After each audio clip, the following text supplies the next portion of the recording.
Welcome back, everyone, to a new story. We really hope you enjoy it. Why does my voice sound like a girl's? The words escaped my lips before my eyes were even fully open. They weren't my words. The voice was too high, too light, a stranger in my own throat. A sterile, chemical smell filled my nostrils, and a persistent low hum vibrated through the padded surface beneath me. I was lying on my back. A thin, coarse sheet was all that covered me, and the air conditioning was a frigid presence against my skin, making me shiver in a way that felt oddly delicate. But it was the weight that held my attention. Two distinct, soft mounds on my chest rose and fell with each panicked breath. They felt tender, alien. I tried to sit up, a groggy, disjointed motion, and my own gasp of effort sounded like a startled young woman's. My hand flew to my chest instinctively. I expected the familiar calloused palm and blunt fingers of a 19-year-old guy who spent his weekends fixing his beat-up Mustang. Instead, the hand that touched my new, sensitive flesh was slender, the fingers long, the nails neatly trimmed and buffed to a faint sheen. It wasn't my hand. I squeezed, and a jolt of pained surprise shot through me. The mounds were real, soft, pliable, and unmistakably breasts. No, this can't be happening. Panic, cold and sharp, sliced through the anesthetic fog in my brain. I threw my legs over the side of the operating table, or was it a bed, and my feet hit the cold tile floor, but my balance was completely off. I stumbled, lurching forward, my center of gravity thrown into chaos by a new width in my hips. A subtle but profound shift in my entire structure. My legs felt too long, too smooth, and they moved with a strange, uncoordinated grace. A panel on the far wall lit up as I staggered past, and a full-length mirror, previously hidden, blazed to life. I froze. The breath I was about to take caught in my lungs, and my heart hammered against my ribs with a frantic, desperate rhythm. Staring back at me was a girl. She was tall and slender, with creamy, pale skin, her hair, a cascade of honey-blonde waves, tumbled over her shoulders and down her back. Her face was heart-shaped, with wide, terrified blue eyes, but softer, framed by long, dark lashes. The jawline was less defined than I remembered, the chin more pointed, the lips fuller. It was my face, but sanded down, remolded into a feminine ideal, a beautiful, horrifying echo of myself. And below that face, the body, the gentle slope of her on my shoulders, the swell of those soft breasts beneath the thin patient gown, the noticeable curve of a waist, the flare of hips. I lifted the hem of the gown with a trembling hand. Where my maleness had been, there was now nothing but smooth, uninterrupted skin, a flat, foreign landscape. The scream that I tried to unleash died as a strangled, soprano squeak. The door hissed open, and my father, Dr. Marcus Thorne, walked in. He was exactly as I always remembered him, tall, immaculate in his tailored suit, his silver hair perfectly coiffed, his expression a mask of calm authority. Behind him was my mother, Elena. She was beautiful, poised, her movements as fluid as a dancer's. She looked at the girl in the mirror, at me, and a serene, chilling smile touched her lips. "Nikki, you're awake, darling," she said, her voice a soft, melodic poison. My head whipped around. "My name is Ryan," I yelled, but the voice that came out was that young woman's again, sharp with fear. "I'm Ryan. What did you do to me? What the hell did you do?" My father stepped forward, his gaze clinical, as if he were observing a fascinating but predictable experiment. "Ryan Thorne died on the operating table during a routine appendectomy," he stated, his tone flat and final, leaving no room for argument. "A tragic, unforeseen complication with the anesthesia. His heart failed." I stared at him, my mind refusing to process the words. It was a lie. I was right here. I was alive. "I'm right here," I shouted, my voice cracking. "No," Marcus corrected me, his eyes as cold as the room. "You are the culmination of a decade of our work. Your sister, Nicole, left behind a wealth of genetic material. We were able to create a perfect, viable clone. You are Nikki, a second chance, a version of our daughter, perfected."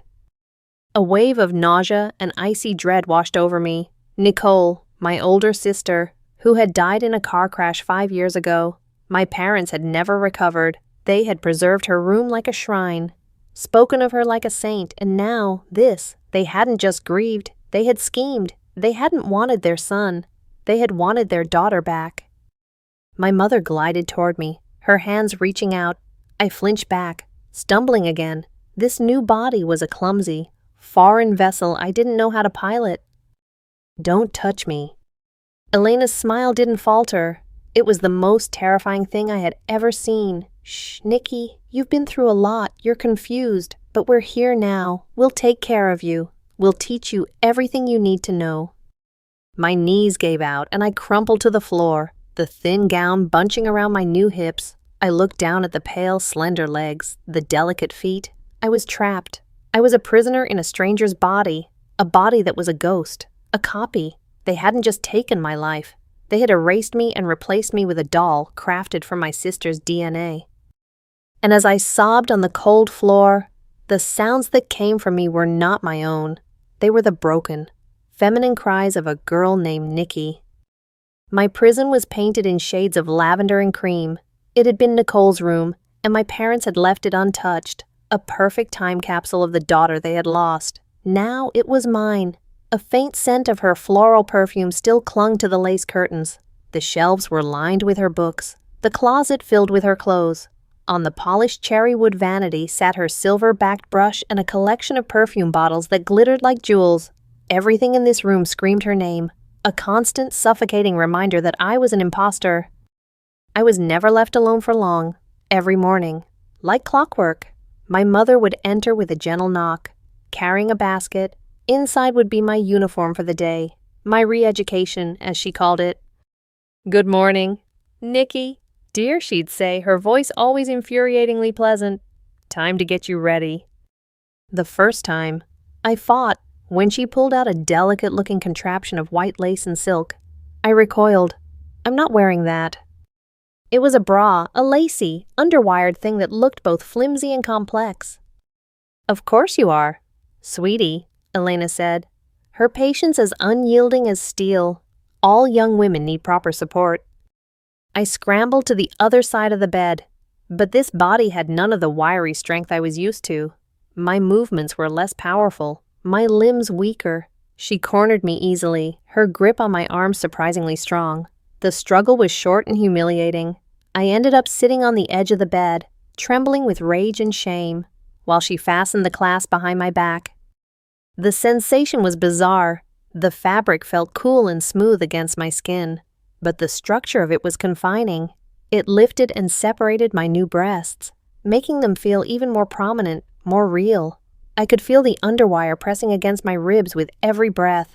It was a constant, physical reminder of the cage my body had become. Next came the panties. They were soft, made of pale pink cotton with a little bow at the front. As she forced me to step into them, the feel of the fabric hugging the new curves of my hips and the foreign smoothness between my legs sent a hot flush of shame through my entire body. I felt violated, stripped of my identity from the very foundation. And so it went. Every single day. Elena taught me the ritual of becoming a woman, a ceremony of surrender. She would slide soft, sheer stockings up my legs, her fingers smoothing the delicate nylon over skin that was now inexplicably hairless and smooth. The sensation was like running water, a faint constant caress that made me hyper-aware of my own legs. She made me wear pleated skirts that swirled around my thighs when I moved, and soft cashmere sweaters that clung to my new chest. I hated the feeling of the skirt brushing against my bare skin, a light, teasing touch that was a world away from the familiar weight of denim jeans. The lessons were relentless. "Nikki, sit up straight. A young lady doesn't slouch," she would command as I slumped in a chair, trying to make myself smaller. "Legs together." It's unseemly to sit with them apart. My legs would snap shut out of instinct, a conditioned reflex I was beginning to learn. The hardest part was the shoes. She started me on small, 1-inch heels, ballerinas. She called them. They felt like walking on stilts. My balance, already compromised by my new hips, was non-existent. I wobbled and stumbled across the thick Persian rug in my room, my ankles aching. Heel then toe, Small steps, Nikki, it's all about grace. She'd instruct from the doorway, observing me with a critical eye. One day, she made me practice picking up a fallen handkerchief. You don't bend at the waist like a boy. She chided when I did just that. You bend your knees, keeping your back straight. It's more elegant. I felt like a puppet, and she was pulling all the strings. My own body was betraying me. It learned her lessons faster than my mind could fight them. My posture began to straighten naturally.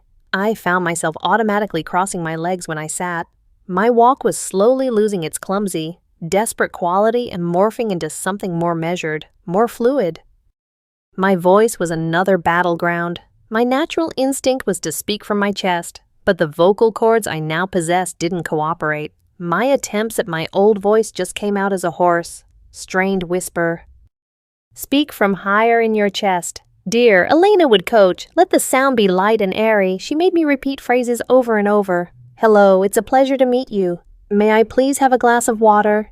Each word spoken in that clear, feminine tone was another piece of Ryan being sanded away. The ultimate defeat came in front of the vanity mirror. A young woman should know how to present her best self to the world, Elena said, opening a palette of eyeshadows in soft pinks and browns. I sat rigid in the velvet cushioned stool as she worked. I tried to shut my eyes, to dissociate, but I couldn't. I felt the soft brush dusting powder over my face, the cool, wet slick of mascara being applied to my lashes, making them feel heavy. I felt the waxy pencil defining the new shape of my eyebrows, the creamy lipstick gliding over my lips. When she was done, she held up a small hand mirror. Now, look. I didn't want to. I was terrified of what I'd see, but my eyes were drawn to the reflection as if by a magnet.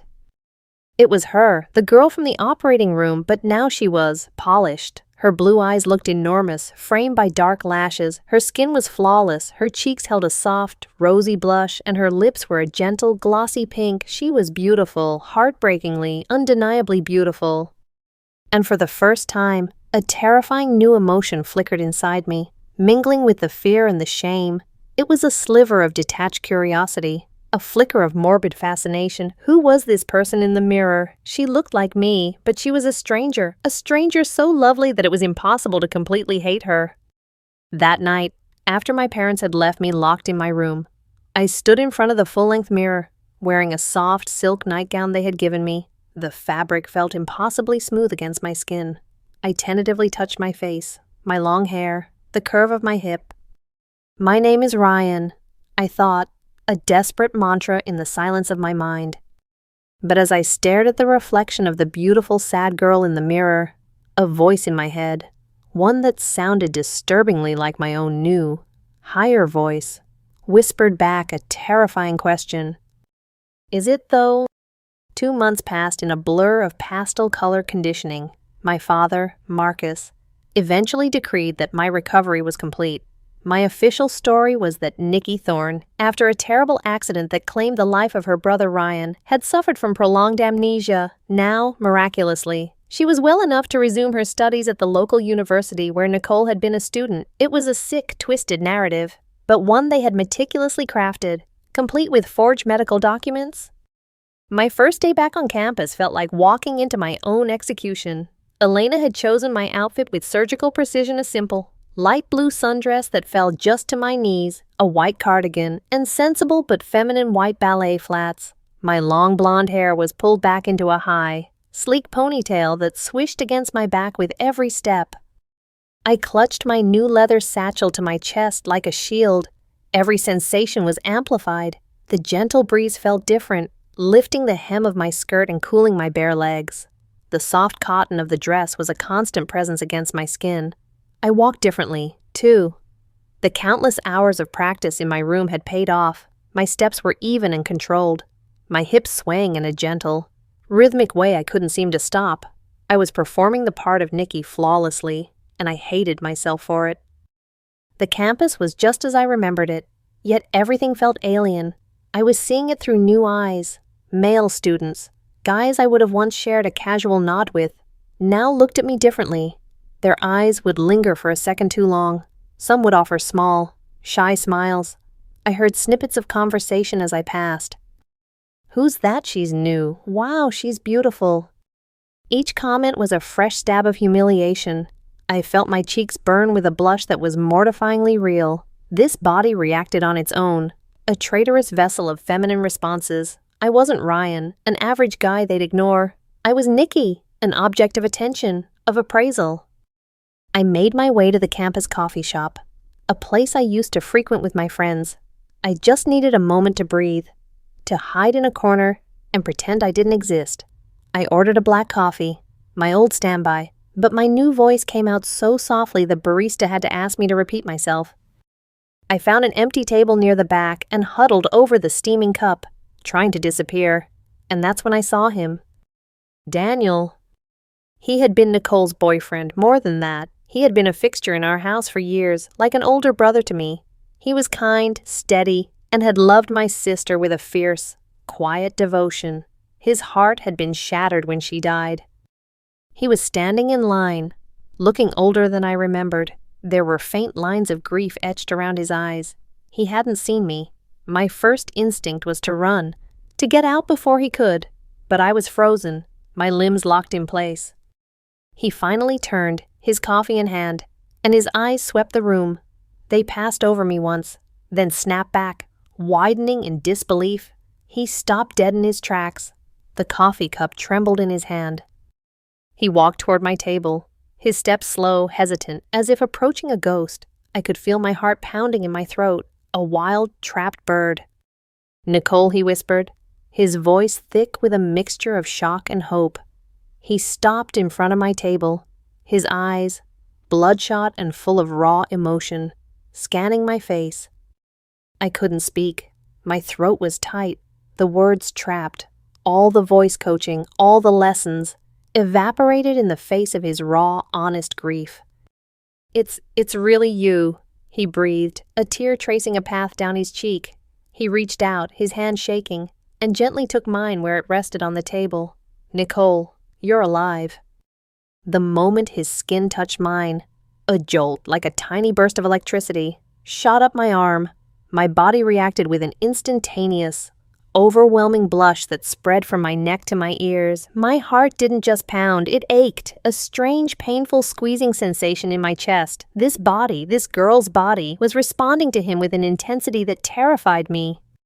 The encounters became a regular part of my new life. Daniel, believing the story of my amnesia, was determined to help me remember. We'd take walks through campus, and he'd point out places he and Nicole had loved. "This is where we had our first kiss," he'd say, gesturing to a bench under an old oak tree. As he spoke, he'd gently place a hand on the small of my back to guide me, and my entire body would tense up, a wildfire of sensation igniting from that single point of contact. He never pushed, never demanded anything. He was just there, kind, patient, his eyes filled with a deep, sad affection. He'd buy me a coffee, remembering that Nicole loved caramel lattes. I'd drink them without telling him I preferred it black. And slowly, terrifyingly, the lines began to blur. The mind of Ryan was screaming that this was wrong, a monstrous lie, but the body of Nikki was soaking in his attention. When he told me my hair looked pretty, I'd find myself checking my reflection in shop windows later.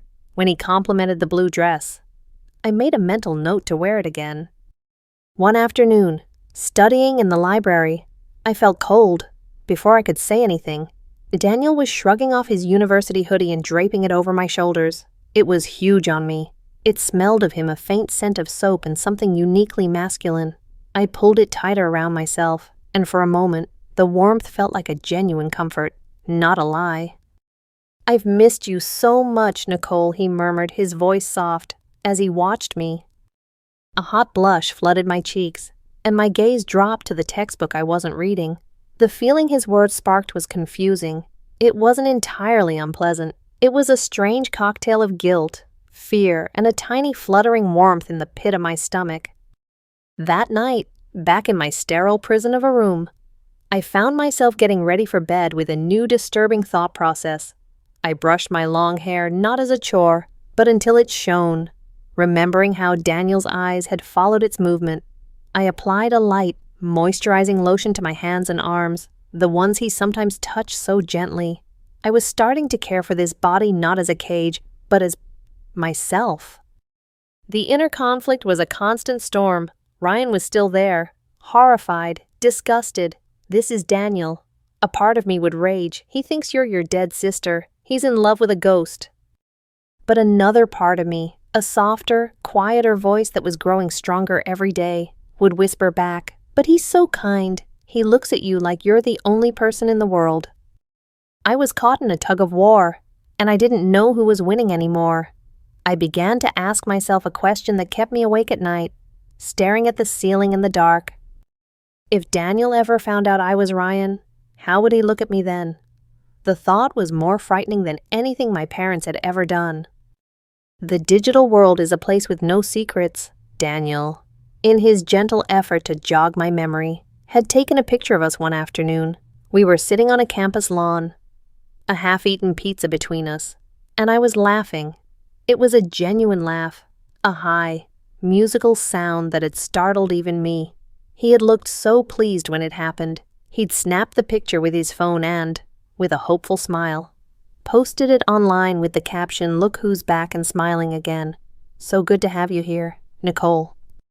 It was inevitable that my parents would see it. That evening, the atmosphere in the house was heavy and cold. Dinner was a silent, tense affair. I could feel my father's eyes on me, his disapproval a palpable force. My mother moved with a stiff, brittle grace, her smile completely gone, replaced by a tight line.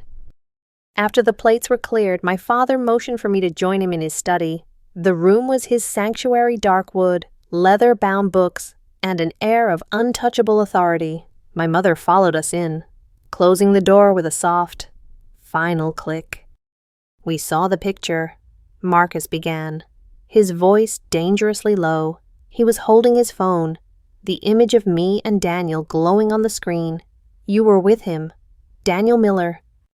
I stood before his desk, my hands clasped together, a nervous gesture this body now did on its own. "He's being kind," I stammered. "He's trying to help me." "He is a complication," my father said, slicing through my excuse. "He is a remnant of a past that no longer concerns you. Your life as Nicole was tragic, and it ended. You are Nikki. You have a clean slate. You will not tarnish her memory by playing house with her old boyfriend." My mother stepped forward, her expression a mixture of disappointment and cold fury. "We gave you a perfect life, a beautiful face, a second chance," she said, her voice trembling slightly. "And you're sullying it. You're letting that boy touch you. Look at you. You're letting him believe you are her. It's a mockery of everything she was." A flicker of the old Ryan, the defiant, angry part of me I thought they had stamped out, sparked to life. "You're the ones making a mockery of her. You made me into this copy. I didn't ask for this." The slap was so fast I didn't see it coming. My mother's hand cracked across my cheek, and my head snapped to the side. The sting brought tears to my eyes. A hot, humiliating shock. I had never been struck in my life. The sheer force of it, delivered to this more delicate frame, rattled me to my core. I raised a trembling hand to my cheek, my entire body shaking. "You are ungrateful," Elena whispered, her face pale. "After everything we sacrificed." Marcus stood up, towering over me. "This behavior will stop. You will cease all contact with Daniel Miller immediately. You will focus on your studies and on becoming the daughter we expect you to be. If you do not, your university privileges will be revoked. We will bring you home, and you will stay here permanently." The threat hung in the air, heavy and suffocating. No more classes, no more walks on campus, no more seeing Daniel, just this house, this room, them, forever. The golden cage would become a real one. I looked from my father's cold, unforgiving face to my mother's tear-streaked, furious one. In that moment, I saw the truth with terrifying clarity. They didn't love Ryan. They didn't even love Nikki. They loved an idea, a ghost they had tried to resurrect. I was just the vessel, and if I didn't perform my function perfectly, I would be discarded, locked away like a broken doll. The fight went out of me, replaced by a profound, chilling fear. I nodded numbly, unable to speak past the lump in my throat. "Good," Marcus said, Sitting back down, you are dismissed. I fled the study, my feet almost silent on the thick carpeting. Back in the sanctuary, the prison of Nicole's room, I collapsed onto the bed, curling into a tight ball. My cheek throbbed, my whole body felt small and fragile. They had all the power, they had created me, and they could just as easily unmake my life, locking me away from the world. My phone buzzed on the nightstand. My hand shook as I reached for it. It was a message from Daniel. My heart clenched. "Hey, Nikki, I had a really great time today. Are you okay? You seem like you have a lot on your mind. Is there anything you want to talk about?" Tears I hadn't realized I was holding back began to fall, hot and silent. He saw me, not just the face of his lost love, but the worried, frightened person underneath. He was offering me a lifeline, a moment of trust. For the first time since waking up in this nightmare, a desperate, dangerous thought bloomed in my mind. What if I told him the truth, the entire, insane, impossible truth? He would think I was crazy. He would hate me. He would run. But the alternative being erased completely, locked away by my parents to live out my life as their perfect, obedient ghost was a fate far worse than any rejection. With trembling fingers, I typed a reply. "Can you meet me tomorrow at the park by the lake? There's something I have to tell you." The park was nearly deserted. A few late autumn leaves skittered across the path, and the air held a damp chill that seeped through my thin jacket. I had chosen a secluded bench overlooking the gray, choppy water of the lake. I hugged myself, trying to stop the tremors that racked my body. This was either the beginning of my freedom or the end of everything. I saw Daniel approaching, a concerned look on his face. He was wearing the same university hoodie he'd lent me in the library. When he reached the bench, he didn't sit right away. He stood in front of me, studying my face. "Nikki, are you all right? You look terrified." His gentle concern was almost my undoing. It was so much harder to face kindness than cruelty. I took a deep, shaky breath, the cold air stinging my lungs. "Daniel, I have to tell you something," I began, my voice barely a whisper. "And you're going to think I'm insane. You're probably going to hate me. But I can't keep lying to you." He sat down beside me, leaving a small, respectful space between us. "You can tell me anything." The words came out in a torrent, clumsy and choked with fear. "My name isn't Nikki. It's not really Nicole, either. I'm not her." His brow furrowed in confusion. "What are you talking about? Amnesia can be disorienting, but—" "It's not amnesia," I cut him off, the words tearing from my throat. "There was no accident that I survived. The accident, it killed Ryan. Me. My name is Ryan." I finally looked at him, my eyes pleading for him to understand the impossible. My parents, my father. He's a geneticist. They couldn't handle losing Nicole. And then me. So they faked my death. They changed me. This body, they made it. They turned me into a copy of my sister. I'm Ryan. I'm your girlfriend's little brother, trapped in this body." The confession hung in the air between us, monstrous and unbelievable. I watched his face, expecting the dawning horror, the revulsion, the anger. I expected him to stand up and walk away, to call me a monster or a lunatic. He was silent for a long time. He didn't look at me, but stared out at the water, his expression unreadable. Every second of that silence felt like a lifetime. My heart hammered against my ribs, and a cold certainty settled in my stomach. I had lost him. I had lost the only person who had shown me any real kindness. I wrapped my arms tighter around myself, a single tear finally escaping and tracing a cold path down my cheek. I had to get this over with. "Please say something," I whispered, my voice breaking. "Yell at me, call me a liar, anything." He finally turned his head, and his expression wasn't angry or horrified. It was profoundly, deeply sad. A small, sorrowful smile touched his lips. "I know," he said, his voice quiet but clear. I stared at him, my mind blank with shock. What do you mean? You know." "I mean, I know you're not Nicole," he clarified, his eyes meeting mine. They were filled not with judgment, but with an aching tenderness. I think I think I've known for a while now." I was speechless. My mouth opened and closed, but no sound came out. He continued, ticking points off on his fingers. Nicole was right-handed. She held her coffee cup in her right hand. "You always use your left." Nicole hated the smell of green apples. It was the one scent she couldn't stand. Your hair, your jacket. They always smell faintly of apple-scented shampoo. And... He paused, his gaze softening. "Nicole." She never blushed when I held her hand. She was always so confident, so self-assured. But you, every time I get close to you, you get this nervous energy. You blush, you look away. It's different. He reached out then, and his hand didn't take mine. Instead, he gently brushed the tear from my cheek with his thumb.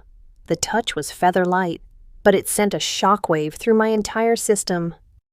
I tried to believe it was her, he admitted, his voice thick with emotion. God, I wanted to believe it so badly, that I'd gotten her back, but the person I was getting to know, the person who gets flustered, and whose laugh is a little bit shy and who listens with her head tilted just so, that wasn't Nicole. He looked directly into my eyes, and for the first time, I felt like someone was seeing past the feminine mask, past the long hair and the changed body, and seeing me, the terrified person trapped inside. "I don't know who you are, exactly," he said, "and this Ryan story is a lot to take in, but the person I've been spending all this time with, the person I took that picture of, I think I'm falling in love with that person." He said it so simply, so honestly. It knocked the breath from my lungs. It was an absolution I had never dreamed of. I'd confessed my monstrosity, and he had responded with acceptance. The dam inside me broke. Sobs tore through me, raw and ragged.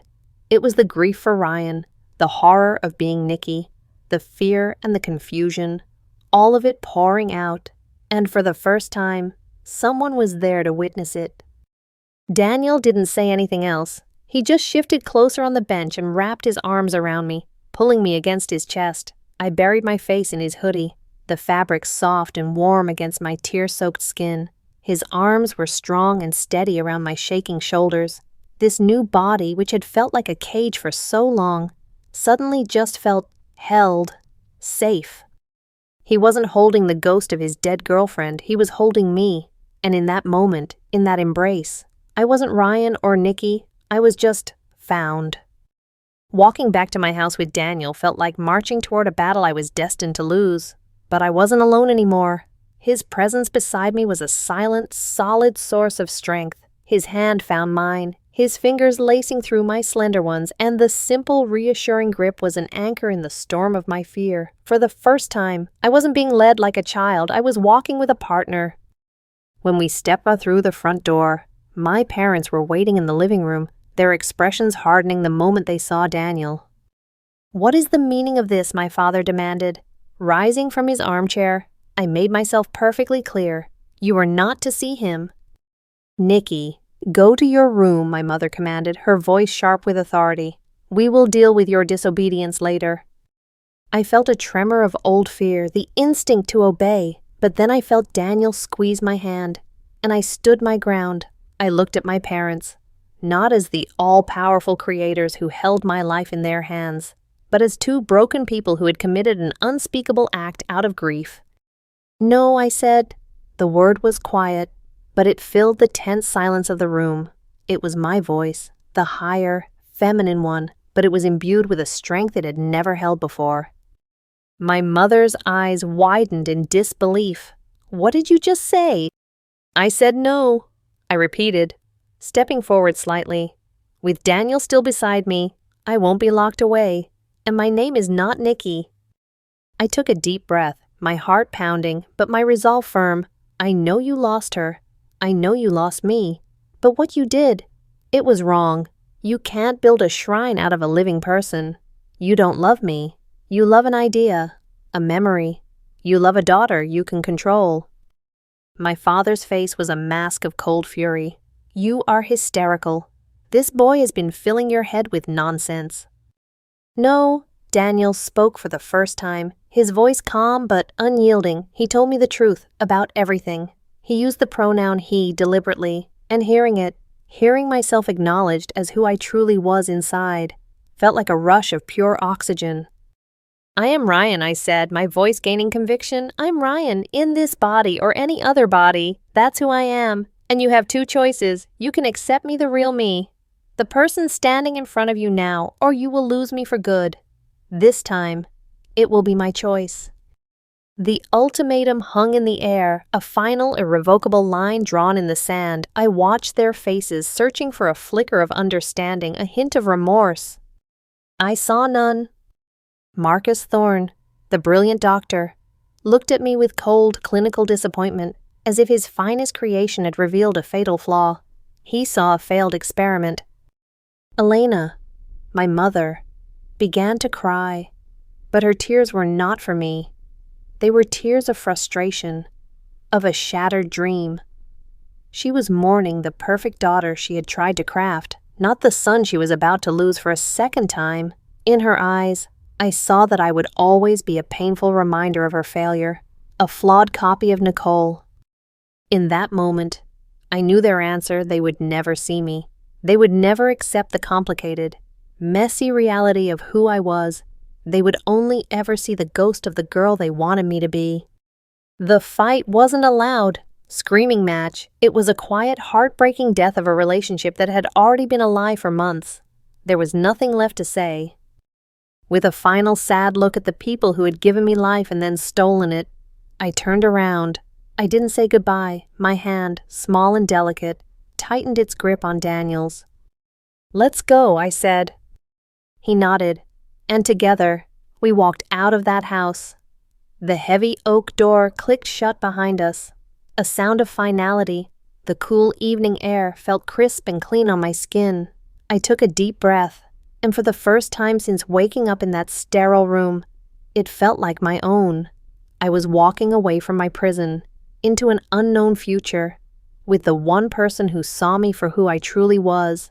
I was terrified, but I was also, finally, free.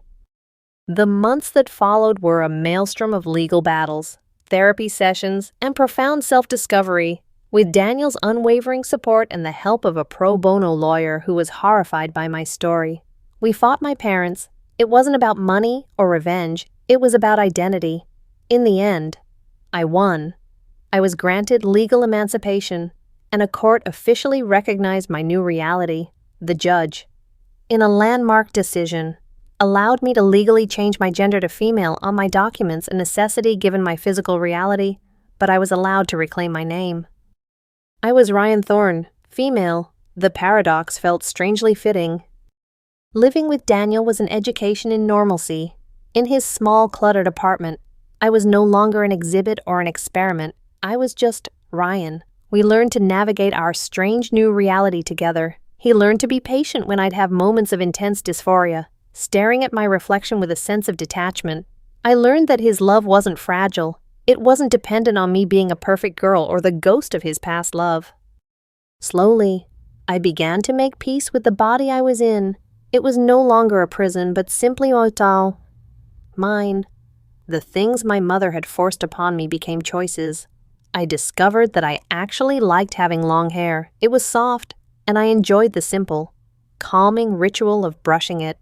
I found that I didn't mind wearing skirts and dresses sometimes, not because I was supposed to, but because I enjoyed the feeling of lightness and freedom they gave me. I could wear a soft sweater and jeans one day, and a sundress the next.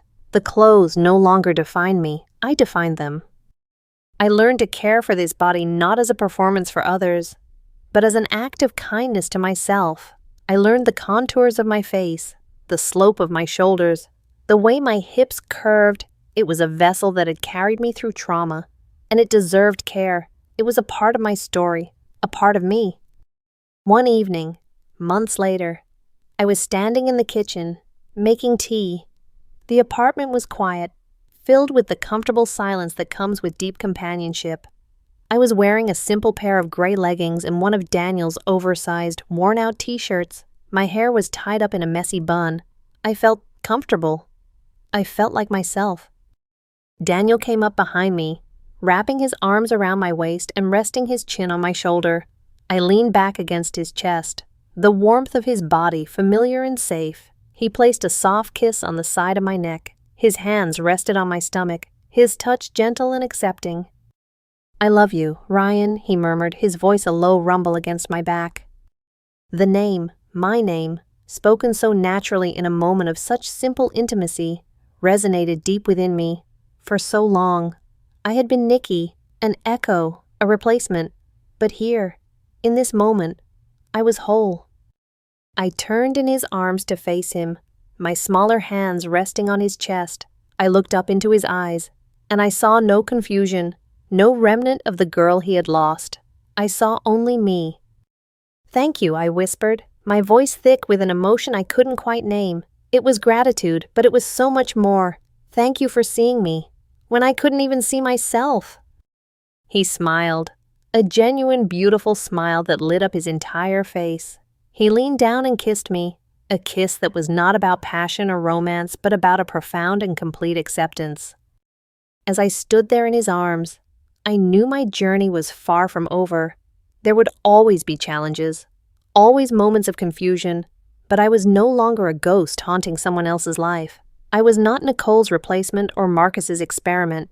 The future was an open door, and for the first time, I felt ready to walk through it, not as the boy I had been, or the girl I was forced to become, but simply as Ryan, in a new body, with a new life, and a future that, at long last, I would get to choose for myself.